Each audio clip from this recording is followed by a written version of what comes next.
Amazing grace, how sweet the sound that saved a wretch like me. Chances are you started humming along as you listened. Many of you probably saw that over the past weekend. And considering that some estimates claim that that beloved spiritual performance is sung over 10 million times annually, it's actually no wonder that you were humming along. Amazing Grace is easily one of the most recognizable hymns in the English-speaking world. Although the words and the tune are recognizable to most, many are really unaware of the song's history. We tend to sing its words and reflect on them in terms of our own lives, grateful, eternally grateful for God's grace, and understandably so. But knowing where the song came from really, I know for me, allows me to appreciate it in a new and a whole other profound way. The story behind the hymn, Amazing Grace, written almost 2.5 centuries ago in 1772, the words for the beloved song were born from the heart and the mind and intellect and the experiences of an Englishman, John Newton. Knowing the story of John Newton's life as a slave trader and the journey he went through before writing that hymn will help to understand the depth of the words and his gratefulness for God's truly amazing grace. When I was listening to that song over this past weekend and listening to him singing it, I was reminded of Cedarfield's Diversity and Inclusion Action Team. And at some point, we're going to get over this bell curve and we're going to get back to life at normal at Cedarfield. And tomorrow, I'm going to publish the mission statement and the objectives of this action team that's been really working hard at inclusion and diversity over the past year. Pete Davis and Barbara Fiske at the helm leading this action team.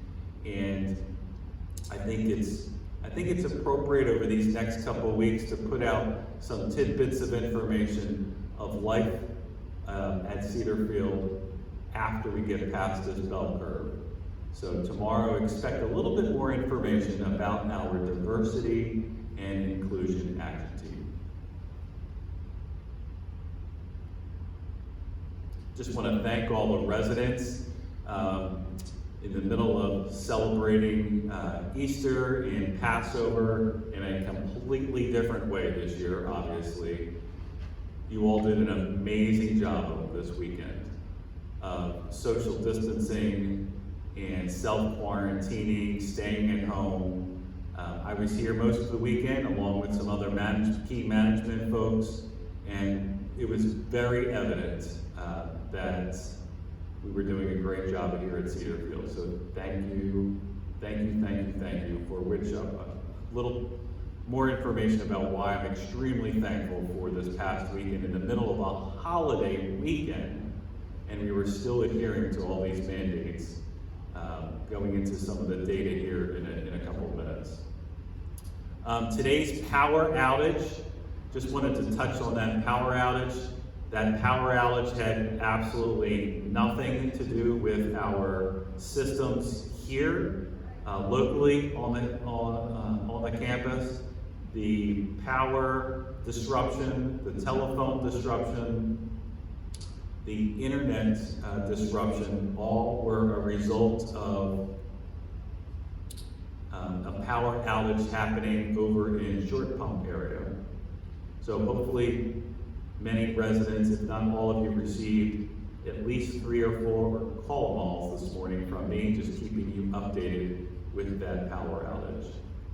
So all systems should be normal. If you're experiencing any power outages or telephone outages, internet outages, or intermittent service, please contact Gloria and we'll have a maintenance tech out to your apartment and or cottage, or if you're in assisted living listening to this and you need some help, please reach out.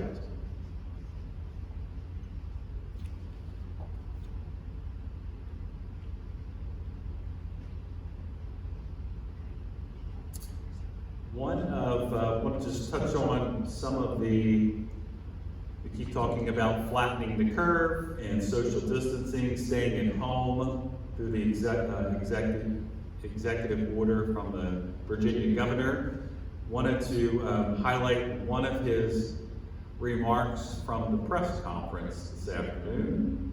He had remarked that the University of Virginia has a specific model that we are now utilizing in the Commonwealth, along with two other models that our local Department of Health and the Department of Health in general around the Commonwealth are using.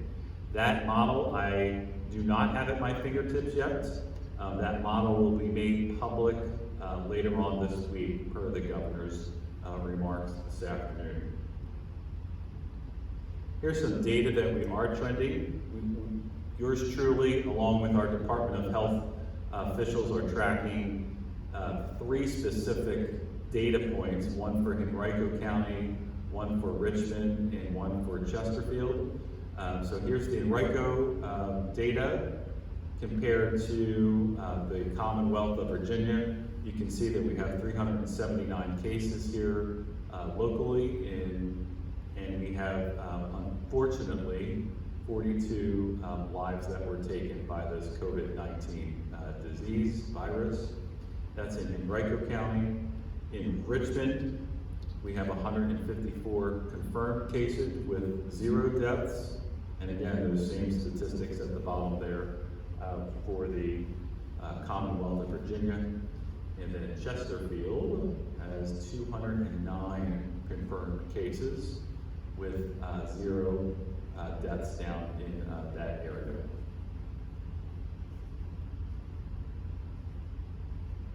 Those of you that did not have a chance to tune into the governor's remarks here at 2 o'clock this afternoon, I will summarize them very briefly for the next 5 minutes.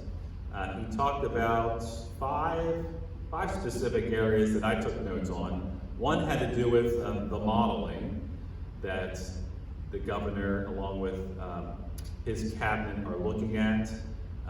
He had mentioned that they are taking a very comprehensive approach that strongly includes the science, along with his Department of Health officials, the epidemiologists, healthcare delivery CEOs and physicians here locally and throughout the state, and then listening to some economic experts.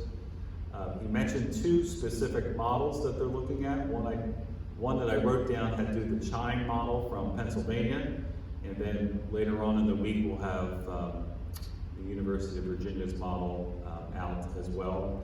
He talked about social distancing in helping very clearly within that UVA model, that it's working, it's slowing the spread, and the hospitals are not at capacity at this point. And as I reported last week, my wife works in these hospitals, and information coming into my own household suggests that the hospitals are not even at capacity. And also what is striking in these models is the data that life as we know it right now, staying at home, is proving to be successful. And if we lift that executive order too soon, that all the models show that the cases will spike. So we're going to keep doing what we're doing. The second thing he touched on has to do with the educational system, which I hope my wife was listening. We have 2 children at home, and very difficult to keep the daily rhythm going. but he did mention some good news about virtual Virginia. And our teachers have now access to virtual Virginia, and there'll be timelines and dates that teachers can have access to those teachers do all the way through June 30th to put programming out on the virtual world. We know that many families do not have computers or access to the internet, so all this information is in a downloaded offline printable view. He talked about long-term care communities, and they touched on a $20 a day increase. Just want to make reference to that Medicaid, through Medicaid funding, he has made available $20 a day increase per resident to those specific communities. Cedarfield does not collect any public funding at this point, so we aren't eligible for that $20 per day per resident. He did touch on the fact that there are 13,000 volunteers helping with Health Corps. Health Corps is an organization that was started to provide volunteers to different long-term care facilities around the Commonwealth who might be in more need of a variety of situations. He did touch upon on the legislative front, how many bills that they have been reviewing, 1,291 bills. And then lastly, they talked about the Department of Health, the fact that we have 5,747 confirmed cases, and that's an increase from 473 cases from 24 hours ago. So we're still trending at about a 10% increase per day. So we are definitely still climbing that bell curve. We are not anywhere close to that flattening of the curve. He did talk about 149 unfortunate deaths here in the Commonwealth. That is an eight case increase from yesterday this time. And then in long-term care, he did highlight the fact that there are 554 confirmed cases in long-term care around the Commonwealth, with an increase and 34 of those happen to be in long-term care compared to the 149 deaths around the Commonwealth. So they did talk about examples over the weekend of their coordinating efforts, working really well along with the Department of Health, the Healthcare Coalition. They were able to really coordinate and help two specific long-term care communities that were in great need over the weekend. So they were very proud of the fact that all of their collective efforts are working to support our industry. So that's a little highlight on the governor's briefing. Next up on our agenda had to do with navigating COVID-19 with Ann Hopper and Dr. Shear. Ann and Dr. Shear are not here. They'll be back tomorrow. I did want to highlight one concerning point from my perspective. Last week, Ann was here in this chair talking about the wellness clinic that is here for you, the residents, and we talked about on average how many people come down to the wellness clinic pre-COVID-19. We talked about those numbers, and last week on Thursday we gave a little push to everybody that we don't want residents hibernating in their apartment without contacting Ann, and we had talked about, let's utilize the clinical expertise here to help you through the sniffles, the coughs, the allergies. And so those of you that have utilized Ann's, the wellness clinic's service, the physicians that are in there, the subspecialists, Ann and I just strongly encourage you to reach out. We are here for you. The more that we can get in front of things, the better. As just a reminder, we're not just dealing with COVID-19 in the world. We all have our own health ailments that we still need to pay attention to. And so just the fact that we're in this COVID-19 situation, everyone has a variety of things that Ann could really be helping out with. Blood pressure checks, talking about allergies, talking about a whole host of other things that are pertinent to the individual. So please reach out. She's there for you. Bonnie Berry's there. Our Helping Hands program, our folks are here. We're here to support you. And we keep emphasizing this because we've noticed residents kind of going underground with health stuff rather than really bubbling other things up as well, so that the team can help you with the variety of situations that are in front of you. So you're not stuck at home, you are safe at home, you're not alone at home. Ann Hopper and the Wellness Clinic are here for you. Last week we talked a little bit about the water detention system and the Parkview entrance that we are commencing today. Hopefully everyone received a memo and received a visual rendering of the project for the next 4 weeks. We included that memo in their meal delivery, in everyone's meal delivery on Friday. So not everyone received a meal delivery on Friday. If you still need this memo, please contact the administration suite and we'll get you that memo one way or another, whether electronic form or simply placing that memo under your door. So we're going to go through a 4-week project here. We're going to conclude the Pathways to Wellness plan of development through 2 phases. First phase is to finish the water detention system, and then the second is to finish that fire lane, connecting the fire lane to the circle out by Parkview. So all that's going to happen within the next 4 weeks. I do not have any administrative updates. One frequently asked question. What we noticed over the weekend was that the families of the residents are utilizing many of our media outlets. Family members that live in healthcare, family members that live in assisted living or memory support, and then many of you who live in independent living, the families are utilizing specifically this video to get information.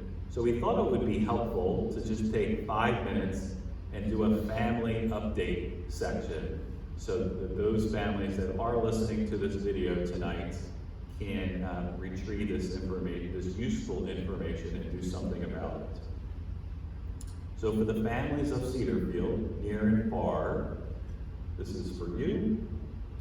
First, just as a friendly reminder, in addition to viewing this video while you are probably on your smartphone, you can also retrieve information by typing in www.mycedarfield.com. Once you get to that website, you are landed on this specific page, and this red arrow shows you where to click on next. That red arrow, there's a little tiny print. It says guest access. If you click on that guest access, you are guided to a page like this. And so these first 3, they're called modules. I call them icons. Off to the left-hand side are the 3 main modules that we are updating almost daily. The first icon or module is the coronavirus updates module. The second one is specific for team members. And then the third one, you see there, Pathways to Wellness. So a lot of the information, this video right here is being taped, and then we upload it to that coronavirus module. I would strongly encourage everyone, since you're already in this website, we have an awesome philosophy here at Cedarfield called the Pathways to Wellness. There are 9 domains of well-being in which to help people, both residents and team members alike, have a well-rounded well-being utilizing those 9 dimensions. And you can find content on those 9 domains of well-being on this in that third module, that icon. The entire wellness and leisure team have been working very hard at making sure that there's content within that module to help people, so that we're not isolated or we're not and so we're working on our 9 domains of well-being. So I would encourage you to utilize all 3 of these modules to get information or to improve your own life. One other item for the families out there, the supplies shuttle program. Today we had that program for the residents who live in the independent living apartments. So many of you took advantage of that program today. I think we served over 55 different residents today in the independent living apartments. For those families that are listening, and you have a loved one that is living in one of our cottages, we will continue this program on Wednesday for those residents living in the cottages.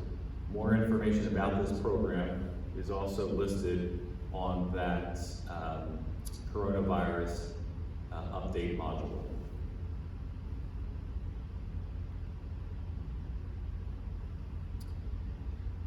Additionally, for the families, just wanted to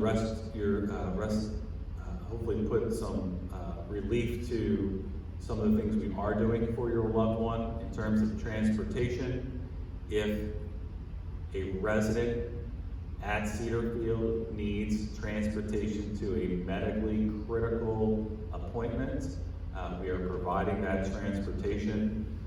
We have a grocery shopping program. So residents are well informed about this program. It's a Monday through Thursday program where they place their order and our team goes shopping for them. And then we bring them back, collate it, and then we deliver it to their front door. So the residents know about this program, they know how to place the order, and we really feel 100% confident that this program is making a huge difference in the resident's life. And then thirdly, I just talked about the supply shuttle program.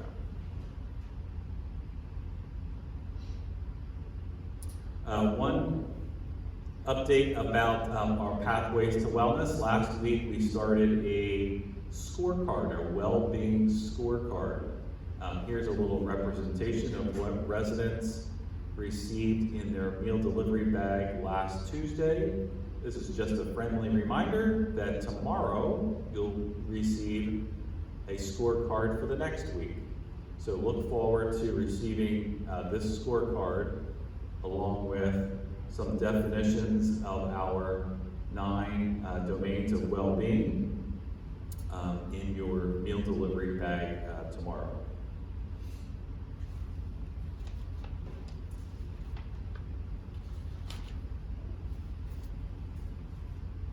Just a couple other administrative tidbits. The Cedarfield shop is open. Again, Monday through Friday of this week from 10 to 3. Those of you that would like to procure some necessary items, the store has many items that you would be looking for. Plus you get to go outside of your cottage and your apartment, stretch some legs, and see some familiar faces. And then one of the other frequently asked questions I've been receiving is the business center shut down? And the answer is no, it's not. The business center that's close to, resident business center that's close to the administration suite adjacent the library is open, and the reason it stays open is obvious, that we want residents who do not have a computer in their apartment or cottage, have them a vehicle to access their email and be able to communicate with people, their loved ones near and far around the globe. And then lastly, we started again the United States Postal Service program today. Went very well. Thank you, residents, for your cooperation and acceptance of this program. If anybody has any questions about what we are doing, our preparedness plans, feel free to text or call right now. We'll go through some questions. We have no known cases of COVID-19 at Cedarfield at this time.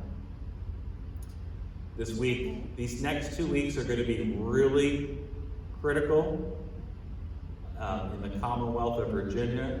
We are still climbing our bell curve. We're doing a great job of flattening it, but the fact that we're still seeing a 10% increase in confirmed cases shows that we are still climbing that curve. We are not at that peak yet. One word of caution that I've been fielding questions for the last 4 days is, once we hit that peak, it doesn't mean that this COVID-19 situation is over. It simply means that we're at the peak in the Commonwealth, and then we'll go through that bell curve on the opposite end. But we are definitely still climbing. One of the models that I was looking at this morning suggests that we are still about 13 days away from our peak here in Richmond, which coincides with the Commonwealth's peak as well. I think the governor actually made reference to this on his briefing this afternoon, that the peak for Virginia still lies within the end of the month and the beginning of May. And this one model I was reviewing suggests the same, that we're still about 13 days away from our peak. So every single one of us still has an enormous role to play and a personal responsibility in this situation. Every one of us can be part of the solution, and we are doing a great job at Cedarfield. Thank you so much for everything you're doing. Thank you for your patience, your understanding. You are not alone in this. Trust me, you are not alone. You might be thinking that you're isolated and that you're getting bored in your apartment and that nobody else is around. It could nothing be further from the truth. You're not in this alone. We are here for you. We're here with you. You're safer in your apartment and or cottage. So we don't have any questions or texts. If anybody has any questions or texts, simply, we have one question. Please, so there is one reminder. We do probably have stickers on there though. Because of that Parkview entrance project, the water detention project, there are 11 cars that we need to relocate to a different section. We could probably get more specific at the 11 cars that we need to help relocate.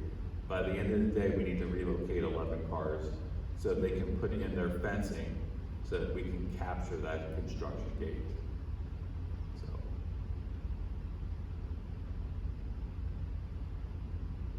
Construction fence at Parkview to A wing will be taken down so that we can walk that way.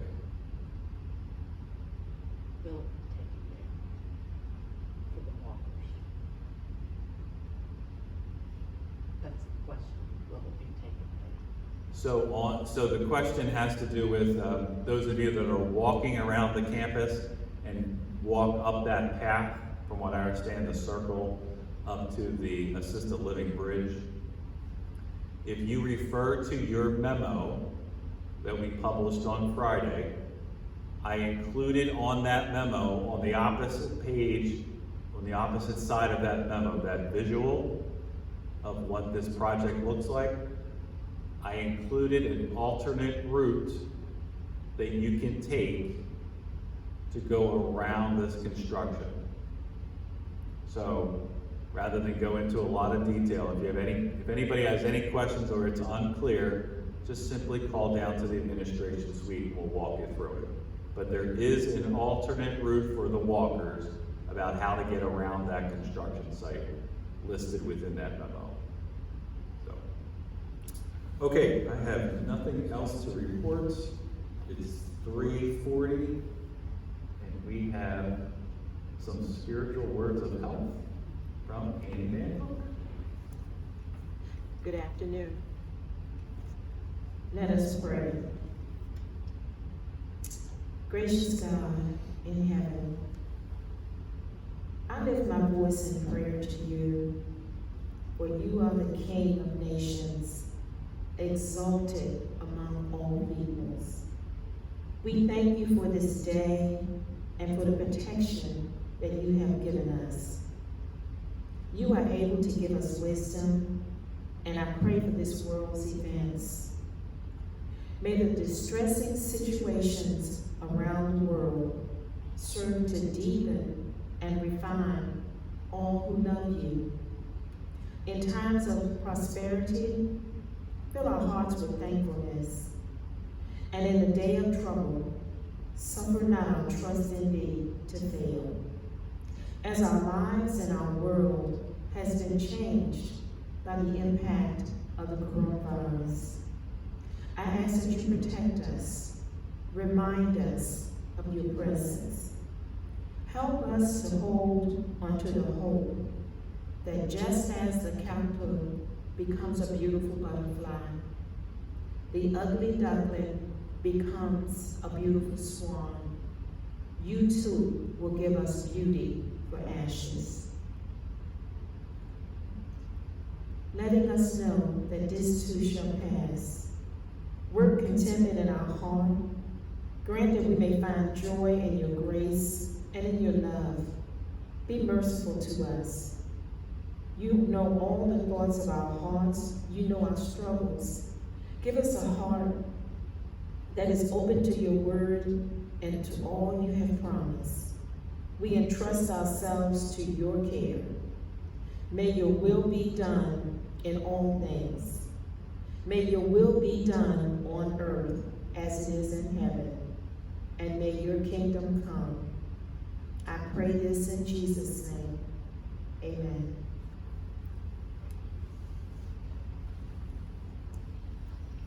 We will resume our live streaming tomorrow at 3 o'clock. And our main emphasis tomorrow will be navigating COVID-19 with Ann Hopper, Dr. Shear, and I think Dr. Moranian will be here as well, our medical director. So until then, have a peaceful, healthy evening, and we'll talk with you soon.